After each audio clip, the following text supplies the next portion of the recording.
Hi there. Today's fractured fairy tale I found today is Ninja Red Riding Hood. I want you to also take a listen to kind of the poetic elements to this story, where there's a little bit of rhythm and some rhyming, see if you can catch where. Ninja Red Riding Hood by Rosen Schwartz, illustrated by Dan Sanaft. Same author of The Three Ninja Pigs.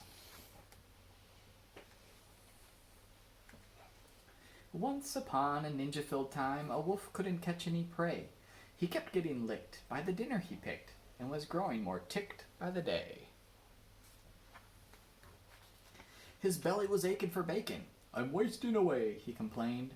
To huff and to puff was no longer enough, so he snuck into school to be trained. He practiced his katas for hours, and mastered the whirlwind and wheel. He jackknifed and flipped, and at last felt equipped to once again catch a good meal. Ba-ba-ba-ba-ba-ba-ba.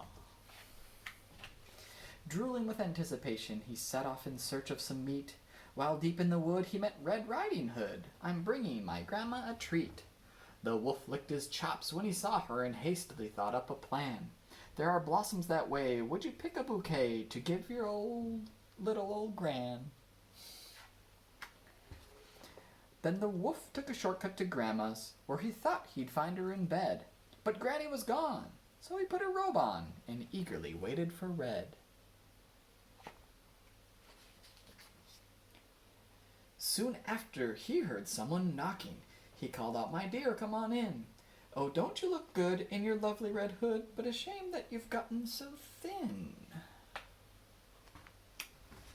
Little Red took a look at her granny and said, "What on earth did you do?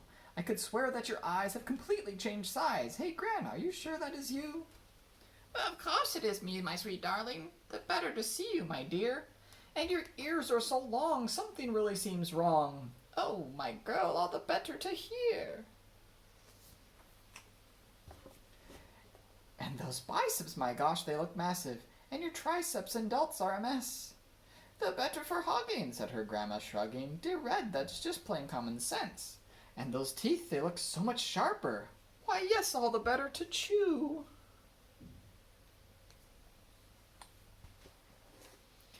He jumped out of bed to gobble up Red, but she'd gone to ninja school too. She grappled and sideswiped and twisted, and escaped from his clutches unscratched. She attempted a lock, but he managed to block. They appeared to be evenly matched. Just then, they both heard someone chopping. A woodsman, Red thought, but instead, it was Gran and her G. She had just come from Tai Chi. "Don't you dare harm a hair on her head." The wolf took a swing at that instant, but Red deftly dodged the attack.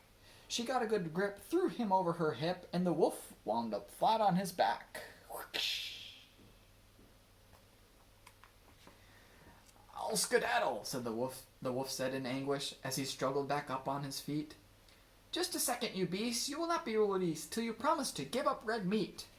Though his tummy still rumbled with hunger, the wolf faced his rival and vowed, "Ninja Red, you have won. My meat days are done." "Oh, Red Chan," said Gran, "I'm so proud."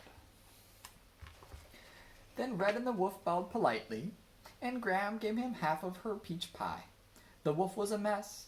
He'd had way too much stress. "I guess I'll give yoga a try."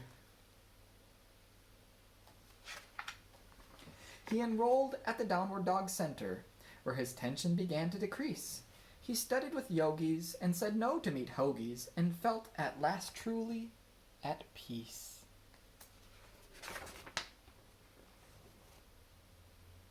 Oh. The end.